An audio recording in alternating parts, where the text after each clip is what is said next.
In 1971, a newborn's mother was acquitted of conspiracy against the U.S. government, then named her son after a Latin American revolutionary. That boy, raised in a world of police raids and protest poetry, would become rap's most divisive icon, sparking federal outrage with just one album. The question is not why Tupac Shakur's life was turbulent, but how a childhood forged by revolution created an artist the world still cannot explain. Afeni Shakur brought her son into a world shaped by defiance. Just weeks after standing trial as part of the Panther 21, facing 150 federal charges, she walked free and named her newborn after Tupac Amaru II, a Peruvian revolutionary who fought colonial rule. The Shakur household was more than a family. It was a network of activists, with godparents like Assata Shakur and Geronimo Pratt, both targets of state surveillance and political imprisonment. Conversations at home revolved around survival, justice, and solidarity, not just daily life. Tupac's earliest lessons came from Panther meetings, poetry readings, and stories of betrayal and resilience in the face of government crackdowns. Moving from Harlem to Baltimore and then to the Bay Area, he learned to navigate instability and poverty, absorbing both the hope and the hardship that came with a revolutionary legacy. These roots shaped the questions he would soon ask through music and art. At just 19, Tupac released his debut album, Tupacalypse Now, in 1991. The record didn't chase radio hits. It demanded attention. Songs like Trapped and Soldier's Story called out police brutality and the cycle of poverty with a rawness that few mainstream rappers dared. The single Brenda's Got a Baby painted the bleak reality of a teenage girl abandoned by every system meant to protect her, forcing listeners to confront the consequences of neglect and inequality. The album's urgent message landed Tupac in the crosshairs of national critics. Vice President Dan Quayle publicly condemned Tupacalypse Now, blaming its lyrics for fueling violence. Police unions threatened boycotts, but the backlash only amplified Tupac's reputation as a fearless new voice, unafraid to turn protest into poetry and controversy into momentum. Layla Steinberg, his first manager, watched as the teenager she mentored became a lightning rod for a generation's anger and hope. Locked away in Clinton Correctional Facility, Tupac poured his pain and longing into songs that revealed a side few had seen. Me Against the World, released in 1995 while he was still behind bars, stripped back the bravado and let vulnerability take center stage. On Dear Mama, he paid tribute to Afeni, honoring her sacrifices and struggles with addiction, but never letting go of the love and gratitude that defined their bond.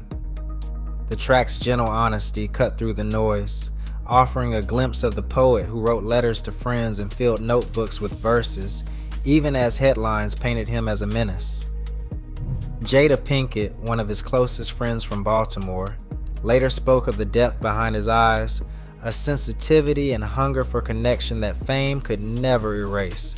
In these moments, Tupac's words became a lifeline, not just to his mother, but to anyone searching for hope in the dark. In November 1993, Tupac's conviction for sexual abuse in New York sent shockwaves through the hip-hop world. Headlines painted him as both a cautionary tale and a symbol of a system eager to punish outspoken black men. While awaiting sentencing, he survived a shooting at a Manhattan recording studio, fueling rumors and suspicion. The press seized on every detail, feeding a narrative of East Coast versus West Coast, and turning personal disputes into public spectacle. Rivalries sharpened as record labels jockeyed for dominance, and Tupac's name became shorthand for both promise and peril. Legal troubles mounted, industry alliances shifted, and the sense of isolation deepened. Each headline, each feud, each court date tightened the noose, pushing Tupac further into a world where trust was rare and enemies multiplied by the day. Suge Knight arrived at Clinton Correctional Facility with an offer that changed everything. Death Row Records posted $1.4 million to secure Tupac's release, but freedom came with a price, a 3-album contract signed inside prison walls. Almost overnight, Tupac was back in California, surrounded by the outlaws, and swept into the studio. The result was a creative surge that stunned the industry. In February 1996, he released the album All Eyes on Me, a double album packed with radio hits, platinum sales, and a new sound that mixed raw ambition with the swagger of his death row crew. The stakes had never been higher. With Sugar's backing and the outlaws at his side, Tupac was living fast, working faster, and carrying the weight of a deal that demanded everything he had left to give. September 7th, 1996. Crowds poured out of the MGM Grand in Las Vegas after Mike Tyson's swift victory in the ring. They made their way through the lobby, tension from an earlier altercation still hanging in the air. They climbed into a black BMW.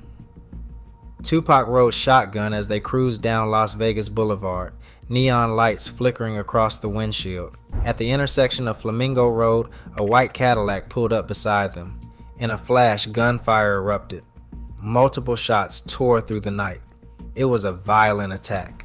Tupac was hit several times. Suge Knight was grazed but kept driving, desperate to escape the chaos. Paramedics rushed Tupac to University Medical Center, where he fought for his life over 6 days.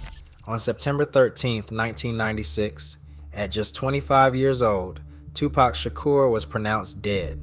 The case remains unsolved, leaving questions that echo long after the sirens faded. Tupac's lyrics remain required reading in college classrooms today. His voice still fuels conversations on race, justice, and identity because the battles he rapped about are far from over.